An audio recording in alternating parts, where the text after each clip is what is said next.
जो मुकर्रर रथधारी है, राम वाली आत्मा है, उसके लिए शास्त्रों में वशिष्ठ जी ने बोला है, योग वासिष्ठ में। Vashishta ji has said to the permanent chariot that is the soul of Ram in the scripture Yog Vashisht.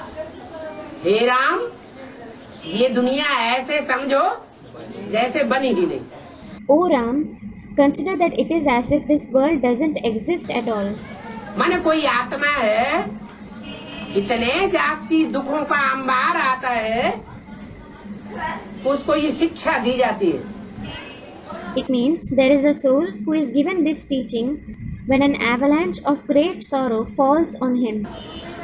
तो दुनिया को ऐसे समझो जैसे है ही नहीं। Consider that it is as if this world doesn't exist at all. देखते हुए न देखो, सुनते हुए न सुनो। Don't see it despite seeing it. Don't listen to it despite listening to it. तो नंबरवार ब्राह्मणों के लिए भी लागू होता है। नंबरवार ब्राह्मणों के लिए भी लागू होता है। Student, is it also applicable to the Brahmins number wise? It is also applicable to the Brahmins number wise. क्योंकि जो जितना दुख सहन करने में तीखा होगा, वो उतना ही सुख भी सहन करने में तीखा होगा। It is because the sharper someone is in bearing sorrow, the sharper he will be in experiencing happiness too. दुखों के पहाड़ गिरते हैं तो सुखों के भी पहाड़ गिरते हैं। If the mountains of sorrow fall, the mountains of happiness also fall. दुख सहन करने की जिसमें शक्ति नहीं है, उसकी इंद्रियों में सुख सहन करने की भी शक्ति नहीं होगी।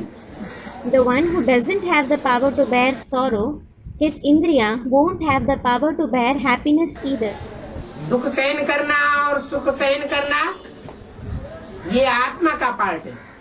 It is the soul's role to bear sorrow and happiness. इंद्रियों से ही सुख सहन किया जाता है और इंद्रियों से ही सुख भोगा जाता है। You bear sorrow and experience happiness through the indriya itself. बीज पावरफुल होना चाहिए। The seed should be powerful. कमजोर आत्माएं दुख सहन करने में घबरा जाएंगी, Weak souls will panic in the face of sorrow. पीछे कदम उठा लेंगी। They will step back.